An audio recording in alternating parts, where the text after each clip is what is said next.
Hello children, welcome to असा education. आज हम करेंगे सीबीएसई की तीसरी क्लास की हिंदी की किताब रिमझिम का छठा चैप्टर हमसे सब कहते। इसके हम करेंगे प्रश्न उत्तर। आइए देखते हैं कि आपका पहला प्रश्न क्या है। पहला प्रश्न है, अम्मा पापा भैया दीदी सभी बड़ों का बच्चों पर बस चलता है, तुम्हारा किस किस पर बस चलता है।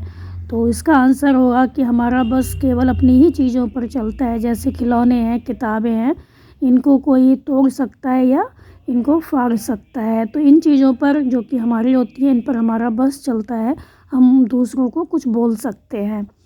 आपका दूसरा प्रश्न है, तुम्हारे घर में तुम्हें कौन कौन टोकता रहता है। तो हमारे घर में हमारे जो बड़े बुजुर्ग हैं, बड़े लोग हैं हमसे, वो हमें टोकते रहते हैं। बैठने, खेलने, जाने आने, गंदगी फैलाने आदि बातों पर हमें वो बार बार टोकते हैं। आपका अगला प्रश्न है, किन किन बातों पर तुम्हें अक्सर टोका जाता है। कौन कौन सी ऐसी बातें हैं जिन पर तुम्हें टोका जाता है। तो निम्नलिखित बातें हैं जिन पर हमें टोका जाता है, जैसे अगर हम जिद करते हैं तो हमें टोका जाता है, अगर हम लड़ते हैं तो टोका जाता है, चिल्लाने पर, खाना समय पर ना खाने पर, गंदगी फैलाने पर, रोने पर, इन सब चीज़ों पर हमें टोका जाता है। आपका अगला प्रश्न है, अगर तुम्हें इस कविता का नाम बदलने को कहें तो तुम इसे क्या नाम दोगे। तो हम इसको नाम देंगे अंतर क्यों या बच्चे की व्यथा, क्योंकि बच्चे हैं उनको क्या है, इस कहानी में काफ़ी ज़्यादा टोका जाता है, बहुत अधिक परेशान है वो। तो बच्चे की व्यथा, और हम इसका लिखेंगे अंतर क्यों। आपका अगला प्रश्न है, पाठशाला में और घर में तुम्हें क्या क्या करने के लिए कहा जाता है और क्या क्या करने के लिए मना किया जाता है। नीचे वाली तालिका में लिखो। तो कौन से ऐसे काम हैं जिनको करने के लिए कहा जाता है और नहीं करने के लिए कहा जाता है। तो करने के लिए कहा जाता है, जो हमें स्कूल में काम मिलता है वो करने के लिए कहा जाता है। अध्यापिका द्वारा दिया गया गृह कार्य करो, और घर की सफाई रखो, मैदान व पार्क में जाकर खेलो, और स्कूल के नियमों का पालन करो। और मना किया जाता है गंदगी फैलाने के लिए, दीवारों और टेबल पर लिखो मत, पार्क में फूल मत तोड़ो, शोर मत मचाओ, इन सब कामों के लिए हमें मना किया जाता है। आपका अगला प्रश्न है कि सूरज चांद की रोशनी को भगा देता है, बादल सूरज की रोशनी को भगा देता है, हवा बादल को भगा देती है, बताओ कौन किससे ज़्यादा ताकतवर है। तो इसका आंसर होगा, इनमें सबसे ज़्यादा ताकतवर सूरज है, क्योंकि चांद है उसका अपना कोई प्रकाश नहीं होता, वह सूरज के प्रकाश से चमकता है। और जो बादल होता है वो जो सूरज होता है उसकी रोशनी को हमेशा के लिए कभी नहीं ढकता, बल्कि कुछ पलों के लिए ही ढकता है।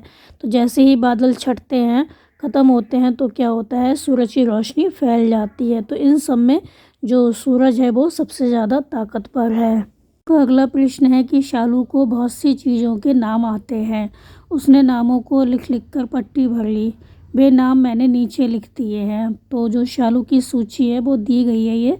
तो आपको क्या करना है, जो जानवर हैं या पक्षी हैं उनको एक लाइन में लिखना है, खाने पीने का सामान है उनको एक लाइन में लिखना है, खेल का नाम या सामान है उसको एक लाइन में लिखना है। तो जो शालू सोच रही है कि किस नाम को किस खाने में लिखना है, तो तुम उसकी मदद कर सकते हो क्या। तो हम उसकी मदद करेंगे कि कौन सी चीज़ किस खाने में आएगी। तो हम देखते जाएंगे एक एक और लिखते जाएंगे। शक्कर खाने में, कबड्डी खेल में, पपीता खाने में, मार कुटाई खेल में, लोमड़ी जानवर में, और गुलाब जामुन खाने में, शेर जो है वो जानवर में, जानवर या पक्षी तो जानवर में, और जो ककड़ी है वो खाने में, शतरंज खेल में, बल्ला खेल में, मगरमच्छ जानवर, और लड्डू खाने में, गाय जानवर में, बेर खाने पीने के सामान में लिखेंगे, पेड़ा खाने में, बकरी जो है वो जानवर, गिल्ली वो भी क्या है, खेल है, तो हम खेल में लिखेंगे। कबूतर पक्षी है तो जानवर या पक्षी में लिखेंगे। पतंग जो है वो क्या है, सामान खेल का वो है, तो हम खेल में लिखेंगे। और मसाला खाने में लिखेंगे, लट्टू खेल में लिखेंगे, तोता पक्षी में लिखेंगे, शहतूत खाने में लिखेंगे, चटनी भी खाने में लिखेंगे। तो इस तरह से हम अलग अलग सूची बना लेंगे, खाने की, जानवर या पक्षी की, खेल का नाम या सामान की। अगला प्रश्न है, ऐसे ही खेल तुम और अक्षरों के साथ खेल सकते हो, अलग तरह के खाने भी बना सकते हो, जैसे टा से शुरू होने वाली गोल या लाल चीज़। अब हर एक खाने के नाम वर्णमाला के हिसाब से क्रम से लगाओ। तो जानवर या पक्षी में हमें का, ख, ग, घ इस तरह से लिखना है। जो वर्ण पहले आता है उसका जो है वो हम पहले लिखेंगे। जैसे का से क्या होता है कबूतर, फिर खा से लिखेंगे खरगोश, गा से गाय, घा से घोड़ा, हा से हाथी। खाने पीने के सामने हम लिखेंगे ककड़ी, खरबूजा, गुलाब जामुन, छेना, जलेबी। और खेल का नाम या सामान क्रिकेट, बैडमिंटन, लट्टू, हॉकी, त्रिशूल। अगला प्रश्न है, हमसे सब कहते कविता में जिन लोगों, चीज़ों और जगहों के नाम आए हैं उन्हें नीचे दी गई तालिका में लिखो। लोग, चीज़ और जगह। तो लोग क्या हैं, भैया, अम्मा, पापा। चीज़, धूप, चांदनी, हवा, जलधार, खिलौने। जगह, यहाँ, अंदर, घर, बाहर, घर भर और बाहर। आपका अगला प्रश्न है, ये कहानी तुमने कई बार सुनी होगी, कौवा और लोमड़ी। आओ अब इन्हीं चित्रों से एक नई कहानी बनाएं। तो एक बार एक कौवे को रोटी का एक टुकड़ा मिला। तो कौवे की चोंच में रोटी देखकर लोमड़ी के मुंह में पानी आ गया। लोमड़ी ने एक तरकीब सोची। उसने कहा, कौवा भाई तुम तो बहुत अच्छा गाना गाते हो, मैं तुमसे एक गाना सुनना चाहती हूँ। कौवा होशियार था, वह लोमड़ी की बातों में नहीं आया। रोटी का टुकड़ा पंजों में दबाकर लोमड़ी को अपना गाना उसने काँव काँव करना शुरू कर दिया। चालाक कौवे के सामने लोमड़ी की दाल नहीं गली, वह अपना सा मुंह लेकर चली गई और कौवा जो था आराम से रोटी का टुकड़ा खाने लगा।